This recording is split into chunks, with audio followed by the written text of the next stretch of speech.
Cet après-midi, j'ai voulu faire cette intervention qui est assez déterminante. Déterminante parce que, tenons compte du contexte dans lequel nous nous trouvons. Elle a trait donc à l'après 31 octobre 2020. Grande Afrique a sorti une déclaration, mais qui a fait beaucoup jaser. Les pro-Ouattara se sont déchaînés. Ah, j'ai compris que en réalité, c'est là où ça touchait. En l'espace de 2 jours, puisque la déclaration a été produite le vendredi, et donc, de vendredi à ce dimanche, mais environ 1000 à 1500, quand je fais le point avec mes collaborateurs sur les différentes plateformes que j'ai, notamment sur le Facebook et autres, près de 1500 commentaires. Et donc ces commentaires ont appelé à une intervention que je fais maintenant, une intervention, je n'allais pas dire magistrale, mais de clarification tout au moins. Et donc ça va être une intervention de clarification sur le 31 octobre 2020, en cas de report de l'élection présidentielle, M. Alassane Ouattara ne sera plus président de la République de Côte d'Ivoire. Telle est la teneur de la déclaration de Grande Afrique. Grande Afrique, c'est le groupe de réflexion et d'action pour la démocratie et les droits de l'homme en Afrique. Donc voilà un peu l'objet de cette intervention. Dans un premier temps, je vais lire la déclaration et puis dans un second temps, je vais donner les 2 points saillants de cette déclaration et puis dans un dernier temps, je vais poser 3 ou 4 questions précises. J'y réponds et je vous dirai bonsoir. Du report de la présidentielle d'octobre 2020 en Côte d'Ivoire. Je vous lis donc la déclaration de Grande Afrique. En cas de report du scrutin, M. Alassane Ouattara ne sera plus président de la République de Côte d'Ivoire. C'est un communiqué de Grande Afrique, groupe de réflexion et d'action pour la démocratie et les droits de l'homme en Afrique. Gouverner, c'est prévoir. Et ne rien prévoir, c'est courir à sa perte. C'est Émile Girardin qui l'a dit dans un livre qui s'intitule « La politique universelle ». Émile Girardin, il est pratiquement du 19e siècle. Le livre date de 1852. Gouverner, c'est prévoir. Et ne rien prévoir, c'est courir à sa propre perte, à sa perte. Et Grande Afrique dit ceci. Considérant que jusqu'à la survenance de la pandémie du coronavirus, aucune circonstance exceptionnelle ou catastrophique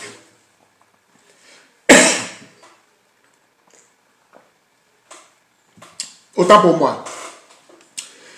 Considérant que jusqu'à la survenance de la pandémie du coronavirus, aucune circonstance exceptionnelle ou catastrophique, telle que prévue par la Constitution ivoirienne, n'a empêché le gouvernement actuel d'accomplir tous les actes nécessaires et préalables pour la tenue de l'élection présidentielle fixée depuis longtemps au 31 octobre 2020. Soutenant que la seule raison expliquant le report, le retard dans le processus électoral réside essentiellement dans le manque de volonté politique, doublé d'une mauvaise foi manifeste de la part de certains membres du RHDP au pouvoir, qui ont même maintenu l'enrôlement malgré les mesures de confinement et qui ont déjà débuté leur campagne avec la distribution des kits à leur effigie contre le coronavirus, convaincus que de début juin jusqu'à la fin du mois d'août 2020, avec une réelle volonté politique et une mobilisation générale des populations en vue de sauver la démocratie et la paix dans le pays, il est encore possible 1.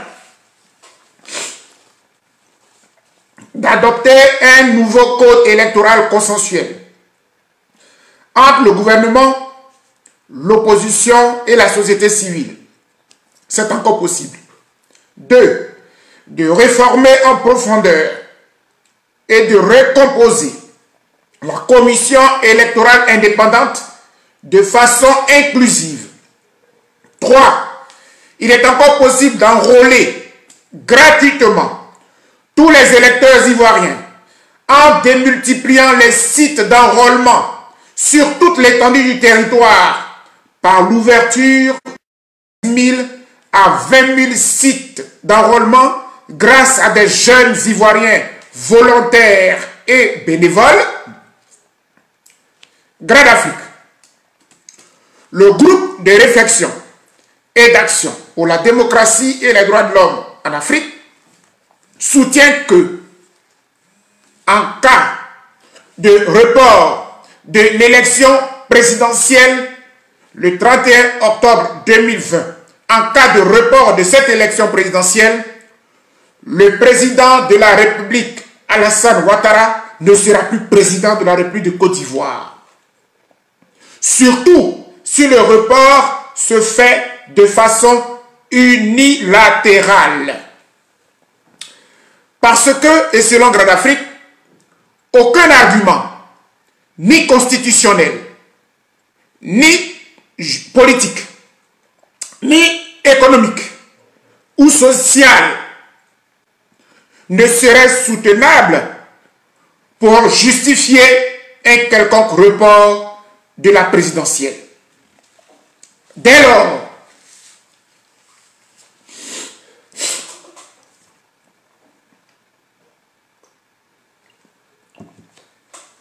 autant pour moi, dès lors, puisqu'il n'y a aucun argument ni constitutionnel, ni politique, ni économique ou social qui justifierait donc un report de l'élection de façon unilatérale, dès lors, après le 31 octobre, la Côte d'Ivoire se retrouverait dans une période d'incertitude, de vacances injustifiées du pouvoir. Et cette situation n'est pas à comparer avec celle de 2005, où le président de la République d'alors, son Excellence M. Laurent Gbagbo, avait été confronté à la rébellion armée contrôlant près de 60% du territoire national, ce qui n'avait objectivement pas permis d'organiser l'élection présidentielle. Aussi, et donc Grande Afrique conclut son texte, aussi, pour éviter un tel scénario catastrophique pour la Côte d'Ivoire, Grande Afrique exhorte vivement le chef de l'État Alassane Ouattara et son premier ministre et candidat déclaré RHDP, Grande Afrique les exhorte à ouvrir dès à présent avec toute l'opposition et la société civile un vrai dialogue républicain afin de sauver ensemble la démocratie et la paix et les droits de l'homme en Côte d'Ivoire. C'est encore possible, il suffit de le vouloir. À bon entendeur, salut. Ce texte a été fait ici en Europe, signé par le président de Grad Afrique, président fondateur que je suis depuis Bruxelles. Et le texte a été ventilé le 17 avril 2020. Voilà. Mesdames et messieurs, chers amis, voici le texte que Grad Afrique a produit. Je voudrais saluer au passage mon ami et frère, le pasteur, révérend pasteur David Webra. Salut, cher frère. Homme politique aussi. Vice-président de EDS, un de mes collaborateurs. Salut à toi, cher frère. Mes chers amis, je sais que la plupart de ceux qui sont connectés ou qui vont suivre cette vidéo, qui sont allés un peu à l'école, ils peuvent me comprendre tranquillement.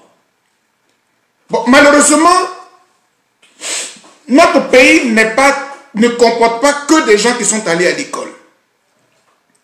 Et beaucoup de ceux qui courent derrière M. Ouattara, malheureusement, ne sont pas allés à l'école.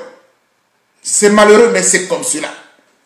Et donc, notre devoir, en tant que cadre, en tant qu'intellectuel, en tant que citoyen, en tant que formateur, pour moi, enseignant de surcroît, notre rôle, c'est de les former, c'est de leur expliquer les choses, c'est de, voilà, pour qu'ils puissent comprendre. Et donc, tous les pro-Ouattara qui ont été envoyés par M. Gon Coulibaly et ses sbires pour insulter Dr Boga, vous savez, moi, je préfère encore le débat politique, mais les insultes, qu'est-ce que je vais en faire? Des gens qui ont voulu te tuer, si tu n'es pas mort, maintenant qu'ils t'insultent, ça c'est rien du tout. Mais dans cette vidéo, je vais vous donner plus d'explications, plus d'arguments, plus de raisons d'insulter. Puisque vous ne savez que faire cela. De toute façon, le régime de M. Ouattara, quand on le résume, si ce ne sont pas les insultes, ce sont les armes. Hélas. Hélas. Mais bon, on vous prend comme cela et on va vous aider à partir doucement. Je voudrais saluer au passage l'un de mes collaborateurs depuis Paris, depuis Provins, en France, qui est aussi connecté. Je voudrais saluer le révérend pasteur Jules Marius Lata. Je voudrais te saluer, cher frère. Merci beaucoup de suivre cette vidéo.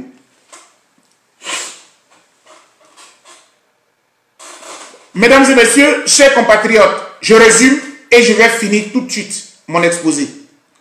M. Ouattara est pris dans un dilemme au moment où nous parlons ici. M. Ouattara est pris dans un gros dilemme. Le mot dilemme, dans la racine, il y a deux. Ça veut dire il est pris entre deux feux. C'est une autre expression pour dire la même chose. Ou alors, on peut dire aussi, il est pris entre le marteau et l'enclume. Ou alors, dans une autre mesure aussi, on peut dire, il a le dos au mur. Tout ça, ça veut dire plus ou moins la même chose. M. Ouattara est coincé. Pourquoi est-il coincé? Quels sont les deux blocs qui se resserrent contre lui? C'est-à-dire, quel choix peut-il faire entre les deux situations qui se présentent? Quelles sont-elles?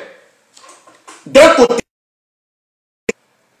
si M. Ouattara aujourd'hui, il organise l'élection présidentielle le 31 octobre 2020, ce sera la pire des élections. Ce sera l'élection la plus catastrophique de l'histoire de la Côte d'Ivoire et même de l'Afrique. Et pire, une telle élection va certainement engendrer beaucoup de problèmes dans notre pays. Je peux mettre ma main au feu. Dans les conditions actuelles, si M. Ouattara s'entête à faire une élection telle qu'on le voit, je vous assure qu'il aura conduit le pays à l'abattoir. Tout à fait. Pourquoi? Mais simplement parce que depuis qu'il a été élu en 2015, jusqu'à ce qu'on arrive aujourd'hui en 2020, rien n'a été fait de façon objective pour que nous ayons une élection démocratique le 31 octobre 2020. Pire, nous sommes aujourd'hui dans une période de coronavirus. Nous nous retrouvons dans une période de coronavirus. objectivement, tous les agendas sont bousculés. Donc, M. Ouattara, si il organisait une élection présidentielle le 31 octobre, il aurait foutu le pays dans la catastrophe. Et ça, il y a demandé à n'importe quel observateur, on peut débattre là-dessus, mais ce serait conduire le pays à l'abattoir. Donc, premier blocage pour M. Ouattara, qui s'entêtait hier, aujourd'hui il est bloqué. Parce que le coronavirus s'est rajouté aux difficultés que lui-même il a créées. Premier pan du dilemme. Le deuxième volet du dilemme, c'est quoi? Bon, qu'est-ce qu'il reste à faire? Puisque l'élection ne peut pas se tenir, il faut la reporter. Il faut reporter l'élection. M. Ouattara ne peut pas reporter l'élection. Il n'a pas le pouvoir de reporter l'élection. Parce que s'il reporte l'élection, comme il a l'habitude de gouverner le pays par ordonnance, il s'assoit dans sa chambre à Assini quelque part, un endroit bizarre qui n'a rien à voir avec la République. Parce que la République connaît deux choses. Le palais présidentiel où le président de la République travaille et sa résidence officielle. C'est ce que la République prévoit. Vous pensez qu'on devient président parce qu'on a trop de milliards? Non, il y a des principes. M. Macron ne peut pas quitter l'Élysée pour aller où il veut. Sans dire aux Français pourquoi je quitte l'Élysée pour aller dans tel endroit. C'est ça la République. C'est ça respecter les principes de la République. Un président s'élève, il se trouve, ça va à Assini. Est-ce que ta résidence d'Assini, qui te l'a offerte? Qui te l'a donnée? Est-ce qu'elle est officielle? Est-ce que c'est la résidence officielle du président de la République de Côte d'Ivoire? Non! Ce n'est pas la résidence secondaire du président de la République. Faites tout ce que vous voulez. Bref, il ne peut pas s'asseoir dans son lieu de confinement, là, prendre les ordonnances comme il a l'habitude de faire, et puis reporter l'élection présidentielle. S'il le fait, il aura aussi conduit le pays à l'abattoir. Parce que le jour où il le fait, quand on dépasse le 31 octobre 2020, il n'est plus président de la République. Chers amis, voici les deux situations dans lesquelles M. Ouattara se trouve.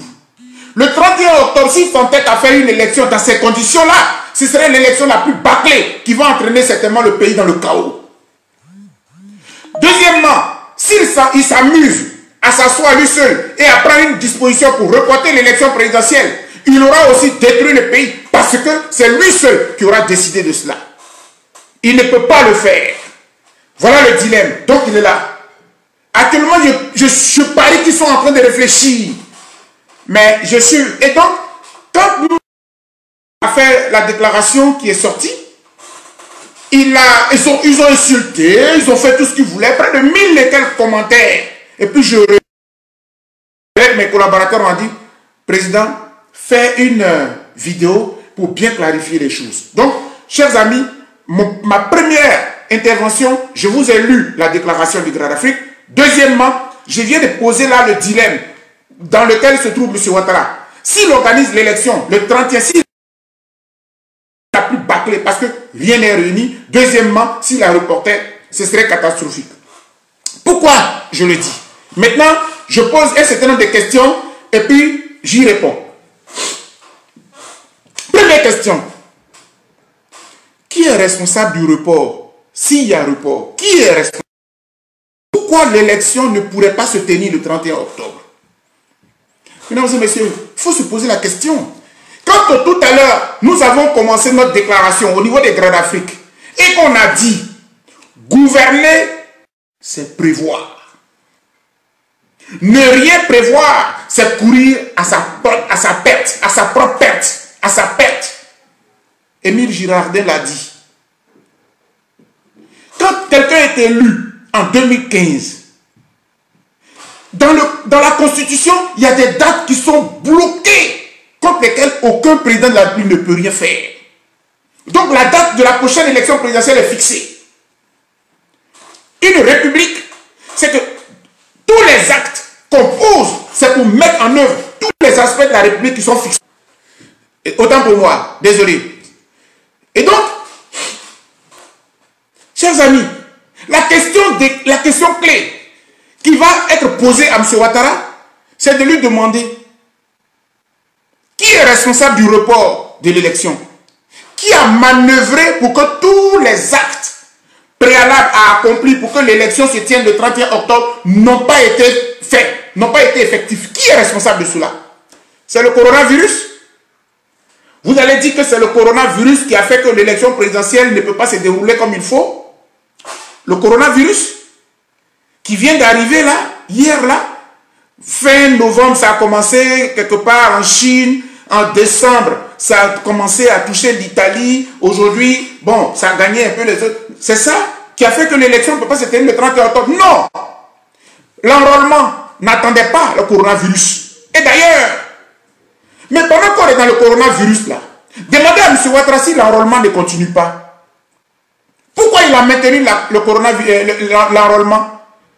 Et maintenant, la parade qu'ils ont trouvée, ils disent non, non, non, il faut dissocier l'enrôlement de, comment dirait, l'identification pour avoir la carte d'identité. Mais, je répète, méchant, mais il y a trop de mensonges. Comment un gouvernement tout entier peut se mettre dans des... Un gouvernement courageux vient et dit, chers compatriotes, au regard de la polémique, on va calmer le jeu, on décide de dissocier les deux processus. Mais au départ, c'était les mêmes. Il faut arrêter de distraire les Ivoiriens. Vous savez, ce que M. Ouattara a voulu faire, c'était quoi? C'était d'embrouiller l'opposition en sortant des éléments qui embrouillent l'opposition. Et pendant que l'opposition est embrouillée, par exemple, il nomme lui la commission électorale indépendante. Pendant que vous plaignez la commission électorale, lui sort le code électoral avec ordonnance. Donc, il vous balance comme ça jusqu'à ce qu'au moment où vous vous réveillez, on est au 31 octobre. Il fabrique une bizarrerie d'élection.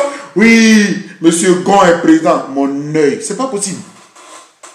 C'est pas possible. Et heureusement, à quelque chose malheur est bon. À quelque chose malheur est bon. Le coronavirus est imposé. Ah, il faut les virus pour bloquer notre virus. Les virus du RHDP, les virus bizarres. Et même le coronavirus, comme si le cynisme a gagné au paroxysme. Waouh! Le cynisme a gagné jusqu'au paroxysme. Dans le coronavirus, les gens se promènent avec des sacs de riz à l'effigie d'un certain Gon. Sacs de riz. C'est-à-dire que les gens sont en manque de popularité. Donc, ils viennent demander aux Ivoiriens, je vous donne à manger, je m'appelle Gon, je suis candidat. Oh, vraiment, le RHDP est tombé bas, c'est pas possible. C'est pas possible, on pensait quand même qu'on avait affaire à des gens qui, et puis en plus ils sont au pouvoir. Et ce sont eux qui font ça. C'est malheureux. Donc, chers amis, la première question de fond qui cause le problème du report de l'élection, c'est celle-là. Qui est responsable du report de l'élection? M. Ouattara ne peut pas y répondre. Ce n'est pas le coronavirus. Ce ne sont pas les membres de l'opposition. Le seul responsable de cette situation de lenteur, de traîne, jusqu'à ce qu'on arrive le 31 octobre 2020, il s'appelle le président de la République, le RHDP. Donc, M. Gon Coulibaly, tout ça, ils ont comploté, ils ont joué avec le temps, en rusant, voilà, on les appelle à discuter. S'ils ne veulent pas discuter, après, nous on brandit, comment dirais-je, voilà, on sort le jockey, voilà, et puis on les embrouille comme ça, et puis on est au 31 octobre, Gon Coulibaly est président. Vous rêvez, hein? Je vais vous dire une chose, l'élection de 2010, elle a été dure, elle a été meurtrière. Mais celle de 2020, elle est salvatrice pour notre nation. Chaque mot a son sens. L'élection de 2010 a été criminelle, elle a été meurtrière. Parce que les gens sont allés chercher la communauté internationale pour nous bombarder, etc. Mais l'élection de 2020, elle est salvatrice pour la survie de notre nation. Salvatrice, la racine c'est sauveur. C'est une élection qui va sauver la République. On ne peut pas jouer avec ça. Faites une élection propre. Si elle n'est pas propre, chers amis, vous allez souffrir. Donc, la première question que j'ai posée et à laquelle j'ai répondu de façon claire, c'est que celui qui est responsable pour qu'il y ait le retard dans le processus électoral, ce n'est pas le coronavirus. D'ailleurs, dans le coronavirus, ils ont continué l'enrôlement. D'ailleurs, dans le coronavirus, ils ont continué de faire campagne. Ils ont commencé leur campagne On a distribué des sacs derrière avec des photos, comme des petits mendiants qui demandent aux Ivoiriens, pardon, votez-nous. Je me présente, je m'appelle Gon, voici ma photo sur le riz que vous allez manger. Mon œil. Ça fait pitié. Ça fait pitié. Et donc, si on n'a pas pu remplir toutes les étapes jusqu'à l'élection, c'est le seul responsable, c'est M. Ouattara.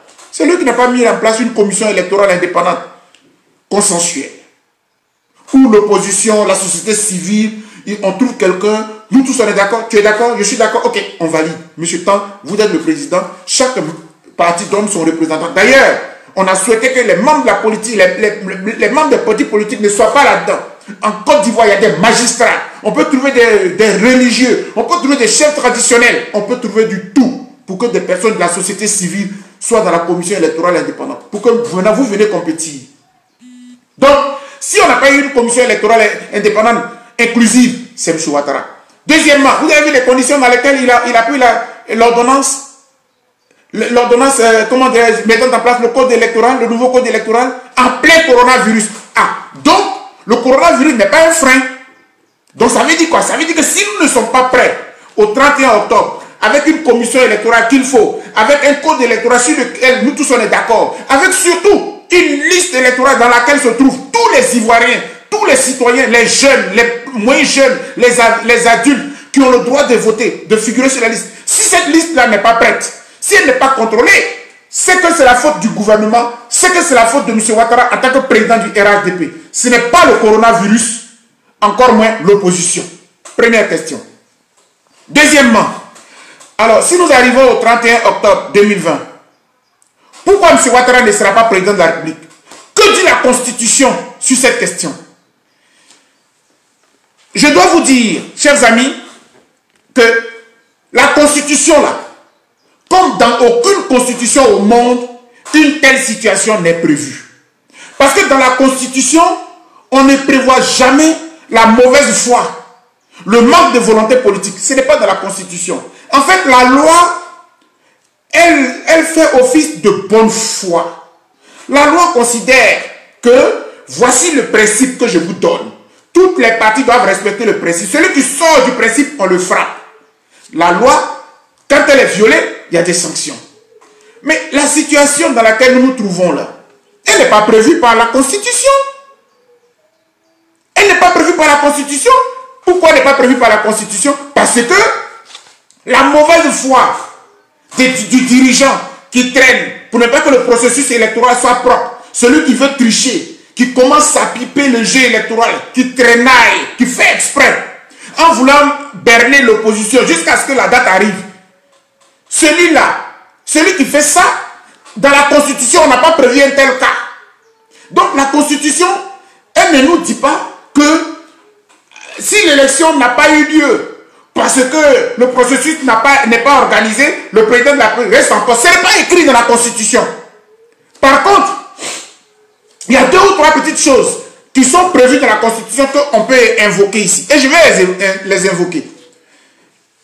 Parmi tous les commentaires que j'ai lus, il y a un ou deux qui m'ont semblé assez intéressants. Et c'est pour ça même que j'ai pris quelques articles de la Constitution. Que dit cet article? Il y a un ami là, RHDP bien sûr, on a des amis comme ça, RHDP, qui a sorti un article.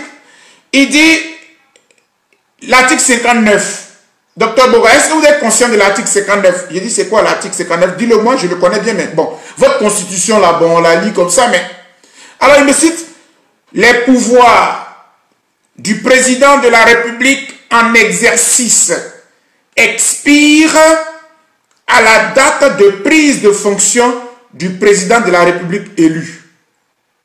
Je reprends, article 59 de la Constitution du 8 novembre 2016. La Constitution de M. Ouattara. Bon, ça, c'est pas nouveau, hein. Tout ça, ça se trouvait déjà dans l'ancienne Constitution de 2000. La meilleure Constitution que nous ayons jamais eue dans notre pays. Mais c'est pas grave. On est en 2020 et donc, je prends la Constitution de 2016 qui est en vigueur actuellement. Article 59. Il est dit, et je répète, les pouvoirs du président de la République en exercice expirent à la date de prise de fonction du président de la République élu. Donc, ce RHDP-là, il veut m'expliquer par là que Docteur Boga, vous racontez n'importe quoi parce que le président de la République, tant qu'il n'a pas fait une passation de charge au prochain président de la République, il reste en fonction. Mais vous racontez des bêtises. Vous racontez des bêtises. Alors donc vous élisez un président, il fait, bon, il dit, lui il n'organise pas d'élection. Il n'organise pas d'élection. Mais donc, ça veut dire que comme il n'a pas organisé d'élection, et comme il n'a pas de successeur, il est président, est-ce que vous devez pas aller à l'école? Pourquoi vous ne devez pas aller à l'école même? Donc, comme l'article 59 dit que le pouvoir du président de la République expire lorsque il a, comment dirais-je, lors de la prise de fonction de son successeur. Donc, ce président-là, il n'organise pas l'élection. Il traîne, il dort, et puis le 31 octobre arrive. Bon, comme il n'a pas de successeur, il est président. Vous pouvez accepter ça? Est-ce que ça c'est faisable? Non, monsieur. Vous vous trompez. Pourquoi vous vous trompez? Parce qu'il y a deux autres articles dans la même constitution qui viennent casser votre façon de penser. Article 55. Que dit-il? Le public est élu pour 5 ans au suffrage. Il n'est rééligible qu'une fois. Mais c'est intéressant, je vais reprendre. Le président de la République est élu pour 5 ans. 5 ans. Au suffrage universel direct. Il n'est rééligible qu'une seule fois. Alors, les gens vont me dire, oui, mais on dit qu'il est élu pour 5 ans. Et 5 ans, c'est pas jour pour jour. Si! Et cet aspect, la Constitution a tenu compte de cela. C'est-à-dire quoi? C'est-à-dire que la Constitution a tout prévu. Parce que la République, elle est tellement importante qu'un seul jour de plus au pouvoir, tu n'es plus président de la République. Donc fais attention. Les dates sont inscrites. L'article 56, que dit-il? Alinéa 2, c'est-à-dire le deuxième paragraphe. Article 56, il dit, le premier tour du scrutin présidentiel a lieu le dernier samedi du mois d'octobre. Même année du mandat du président de la République en fonction. Si vous pensez que ce n'est pas important, pourquoi est-ce que la Constitution donne des détails comme ça? Pourquoi? Pourquoi dans la Constitution, on peut s'asseoir? Et puis, la Constitution, là, ce n'est pas les petites lois. C'est la loi fondamentale de la République. Et tellement la Constitution, c'est-à-dire, tellement le peuple était regardant sur les jours, les dates, les heures. C'est pour cela que, vous vous rappelez, lorsqu'on devait donner les résultats de 2010, et puis tout le monde disait, il va être minuit. Monsieur le président de la commission électorale, il va être minuit. Parce que la Constitution est détaillante sur ces points-là. Ici, la Constitution dit, le premier tour de l'élection présidentielle là, doit avoir lieu le dernier samedi du mois d'octobre de la 5e année du mandat du président de la République. Cela veut dire quoi? Cela veut dire que le dernier samedi là, si vous le dépassez pour aller au dimanche, il n'est plus président de la République. C'est écrit noir sur blanc. Donc, chers amis, ce n'est pas parce qu'il n'a pas encore de successeur pour faire passation de charges, donc il n'est pas président de la République. Prenez le cas du président Laurent Gbagbo. Parce que ce qui est écrit ici dans la Constitution de 2016, c'est les mêmes dispositions que dans la Constitution de 2000, du 1er août 2000, qui était la plus consensuelle qu'on a adoptée par référendum. Dans cette même Constitution, c'est la même chose. Quand le président Laurent Gbagbo prête serment en octobre et qu'il prend le pouvoir, il avait passation de charges avec qui? Est-ce que son successeur était là? Mais non, il y a eu des circonstances exceptionnelles qui ont fait que M. Guy Robert a fui, mais le président Laurent Gbagbo est resté président de la République. Quand M. Ouattara prenait serment, il prêtait son serment, qu'il a fait, comment dirais-je, d'abord il a fait sa cérémonie le 20, au palais présidentiel, avec le 6 mai, le 6 mai avec M. Yao Paul André, et puis après le 21 mai, il est parti à Yamoussoukro. Il a fait la passation de charge avec qui? La même disposition là, selon laquelle les pouvoirs du président de la République cessent lorsqu'il a passé le relais au suivant. Elle existait, la même disposition, mais elle n'a pas été respectée parce qu'il y a des circonstances exceptionnelles. C'est pour cela que le 31 octobre là, dès le lendemain matin, M. Ouattara n'est plus président de la République de Côte d'Ivoire. Alors, je vais dire par là que voici les articles qui préparent cela. C'est inscrit. C'est clair, il n'y a pas de débat là-dessus. Et pour terminer sur cette question, Alors la question de fond, pour terminer, ce sera de dire quoi? Quelle est l'issue? Et j'aurai fini cet entretien. Quelle est l'issue? Quelle solution trouver? Comment on fait? Dans ce dilemme où se trouve M. Ouattara, le 31 octobre, dans les conditions actuelles, sans que la commission électorale indépendante ait été consensuelle, sans que le code électoral ait été consensuel, sans que la liste électorale ait été propre, vérifiable par toutes les parties, avant que l'élection ait lieu, c'est conduire la Côte d'Ivoire à l'abattoir. Et dans les conditions actuelles, s'il organisait cette élection, ce seraient les pires élections de notre pays et même de tout le continent africain. Donc M. Ouattara ne peut pas faire ça. Il ne peut pas se hasarder à organiser les élections dans le contexte actuel. Premier pan du dilemme. Deuxième pan du dilemme, je suis en train de rappeler, en même temps s'il décide lui seul pour organiser l'élection présidentielle, sans qu'il ait consulté ni rien du tout, il s'assoit dans sa chambre et puis prend son stylo pour signer une ordonnance pour dire, oui, l'élection est reportée de 1 mois, de 2 mois, de 3 mois, de 4 mois. Dans la partie où il reporte l'élection, là, à partir du 31 octobre, il n'est plus président de la République. Parce que dans la Constitution, ce n'est pas prévu. Si l'élection n'a pas eu lieu, c'est ta responsabilité. C'est toi qui n'as pas organisé l'élection, parce que c'est toi qui es au pouvoir. C'est toi qui as toutes les manœuvres du pouvoir. Si l'élection n'a pas lieu, tu es bloqué.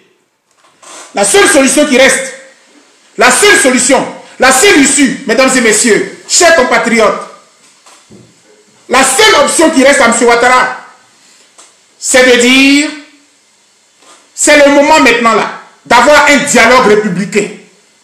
Le dialogue républicain, c'est-à-dire que le président M. Ouattara, là, il n'a qu'à arrêter d'être suffisant, de se croire un roi télé, de se croire un roi.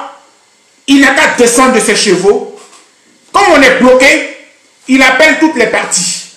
Il appelle l'opposition, il appelle la société civile et il dit, bon, voilà la situation qui se présente, qu'est-ce qu'on fait? Voilà un peu, la seule issue qui lui reste, c'est celle-là.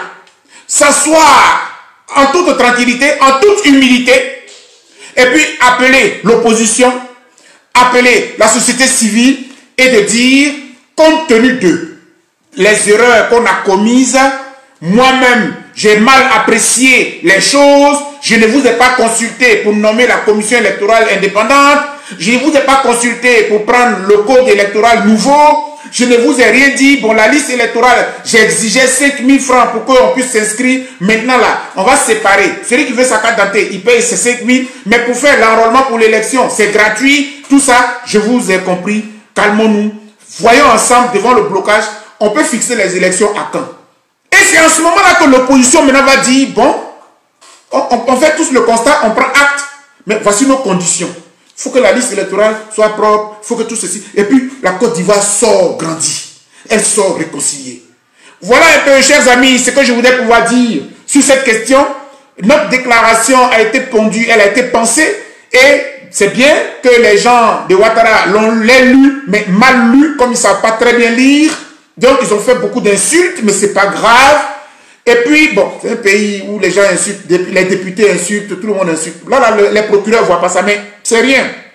Donc, on accepte tout ça, mais il fallait faire cette intervention-là pour que les uns et les autres comprennent très bien. Maintenant, en terminant, il y a quelques personnes qui me disent, oui, mais docteur Boga, comment vous expliquez qu'en 2005, et j'aurais fini totalement, en 2005, le président Laurent Gbagbo a fait pratiquement 10 ans et il est resté au pouvoir. Pourquoi est-ce que, de ce point de vue-là, vous n'avez pas dit aussi qu'à partir de 2005, son mandat était terminé? Mais si, chers amis, pourquoi vous ne connaissez pas l'histoire de votre pays? En 2005, ils étaient nombreux à dire au président Laurent Gbagbo de quitter le pouvoir. Même la communauté internationale avait s'y était mêlée entre 2005 et 2006. Vous vous souvenez de ce qu'on a appelé le GTI à l'époque, le groupe international de travail, qui était piloté par le représentant spécial du secrétaire général des Nations Unies. À l'époque, il s'appelait M. Studman, si ma mémoire est bonne, je crois. On a tellement vécu ces situations-là, donc on les connaît. Donc, qu'est-ce qui s'était passé? La communauté internationale s'était permise de dire que le Parlement, l'Assemblée nationale doit être dissoute. Et c'est à ce moment-là que ils ont fait une méconnaissance de notre Constitution. Parce que dans la Constitution, il y avait un article, la Constitution de 2000, c'était l'article 48. Dans la Constitution actuelle, c'est le même article 73. Lisez-le. L'article 73, si je l'avais sous les yeux, je vous l'aurais lu, pardon. Et puis je vais finir par là, parce que, comme souvent les gens on le connaît des têtes, je peux vous rappeler, mais quand je vais parler, vous allez dire, oui, mais ce qu'il dit là, est-ce que c'est vrai, ou bien c'est pas vrai, et tout ça. Donc je préfère lire. Hein, comme ça coupe court à tous les débats. Voilà. Article 73. Suivez très bien. Les pro-Ouattara, écoutez très bien. Pourquoi le président Laurent Gbagbo est resté au pouvoir de 2005 jusqu'en 2010? C'est pour vous que j'ai fait cet additif. Sinon, moi, j'ai déjà fini mon intervention. Article 73. Donc, c'est l'article 48 de la Constitution, quand M. Gbagbo était président de la République.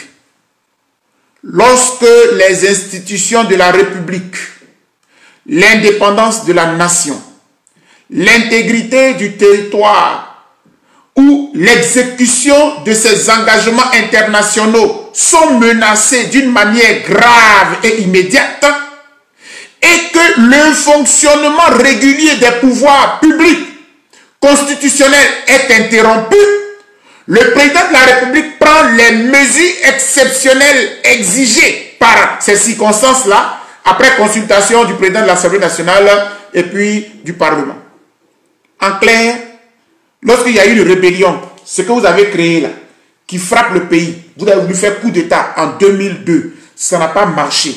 Et le coup d'État vous a conduit de Boaké jusqu'à dans le nord, près de 60% du territoire que vous avez occupé. Hein? Je parle du RHDP, hein? Je parle de vous. Voilà. Que vous avez occupé le nord, bloqué le pays, coupé en deux. Près de 60% du territoire dans vos mains. La République ne peut plus fonctionner normalement parce que les services de l'État ne peuvent plus aller au nord, ne peuvent plus partout. Le pays, le gouvernement de M. Laurent Gbagbo ne peut plus couvrir tout le pays. Et donc, on est dans une situation exceptionnelle. Le pays est coupé en deux, les institutions ne fonctionnent plus comme il se doit. La Constitution, là, elle dit, c'est le même article 73 que je viens de lire, là. Elle dit, dans ces conditions-là, le président de la République prend tous les pouvoirs. Là, il devient roi. Constitutionnellement, c'est pour ça que cet article-là, on l'appelle, c'est une dictature constitutionnelle. À partir du moment où le pays est bloqué, le président de la République prend tous les pouvoirs et il reste au pouvoir pour gérer la crise. Et comme vous n'avez pas désarmé jusqu'en 2010, le président de la République, Laurent Gbagbo, est resté au pouvoir jusqu'en 2010. Malheureusement, même en 2010, il ne devait même pas encore faire l'élection. Parce que selon les accords de Ouagadougou, signés le 4 mars 2007, les rebelles devaient désarmer avant que l'élection ne se tienne. Malheureusement, le président Laurent Gbagbo a été distrait par la communauté internationale, les pressions de tout le monde qui l'ont distrait en disant non, il ne se passera rien, faites l'élection et puis c'est bon. Oh, M. Guillaume Soro avait son deal avec M. Ouattara. Puisque Guillaume Soro l'a dit, il y avait un deal. Le tout, c'était que l'élection ait lieu. Quelles que soient les circonstances, ils allaient s'imposer. C'est ce qui s'est passé. Chers compatriotes, j'ai voulu faire cette vidéo pour clarifier très clairement les positions. Je voulais remercier Ovadjab qui permet de faire cela. Et j'ai profité pour clarifier les choses très clairement. Je dis, M. Ouattara est dans un dilemme, c'est le résumé que je fais, c'est la conclusion. Il est dans un dilemme. Il a la possibilité aujourd'hui de sortir grandi, simplement en commençant par être humble. Simplement en commençant par être un chef de l'État. Simplement en commençant par être un président de la République. Celui-là qui appelle l'opposition, qui appelle la société civile pour leur dire, compte tenu de ce que, etc., on n'est pas prêt. Mais vous voyez qu'on n'est pas prêt pour l'élection le 31 octobre. Dans ce cas, mettons-nous ensemble, trouvons une date jusqu'à laquelle on pourra finir l'enrôlement de tous les Ivoiriens gratuitement, pendant laquelle on pourra mettre en place une commission électorale pour que tout le monde soit d'accord, pendant une période pendant laquelle on pourra mettre en place un code électoral sur lequel nous tous on est d'accord. Et puis on va aller à l'élection. Celui qui va gagner à cette élection, même reporté, nous tous on va dire bravo. Mais vous trichez. Celui qui va tricher, votre Gon Coulibaly qui partage les sacs de riz, les cache-nez avec sa photo, tout ça. Celui qui va tricher pour dire qu'il est président en 2020, sans que le peuple de Côte d'Ivoire n'ait été enrôlé sur la liste électorale comme il se doit, chers amis, vous rêvez. À bon entendeur, salut. Que Dieu bénisse la Côte d'Ivoire. Je vous remercie.